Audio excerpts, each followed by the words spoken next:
me, She took her bath Muna said openly at the coldly. village river. Go to Amina's hut, end her life, and take the baby. Make sure no one finds out. The men nodded without question. They took their weapons, sharp blades and a large sack, and set out under the cover of darkness. The night was still, with only the sounds of crickets and the whispering wind. They moved like shadows through the village, unseen by anyone. When they reached Amina's small hut, they could hear the soft cries of the newborn baby inside.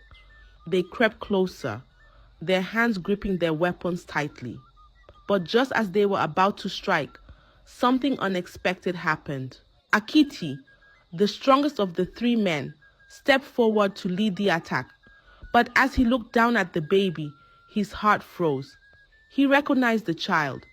The boy was his own son. Memories flashed through his mind. His secret moments with Amina, their love hidden from the eyes of the village. He couldn't do it. He couldn't kill his own child.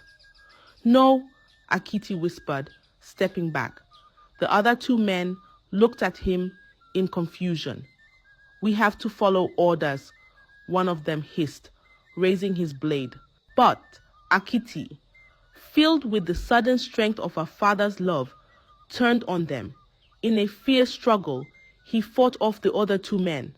Blades clashed, and the quiet night was broken by the sound of their battle.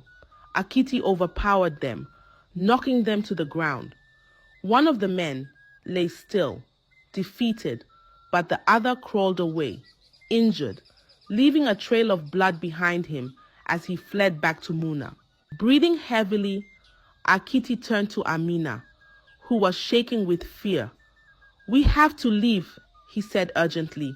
He gathered her and the baby in his arms and led them away from the hut, heading for the far edge of the village. They would find safety there until morning, and then they could announce the birth of their son to the chief priest and the village. But Akiti knew Muna wouldn't give up so easily. The battle was far from over. Akiti, his heart pounding like a drum, led Amina and their baby through the darkness, their footsteps light and quick. The night air was cool, and the stars seemed to guide them as they moved toward the far edge of the village.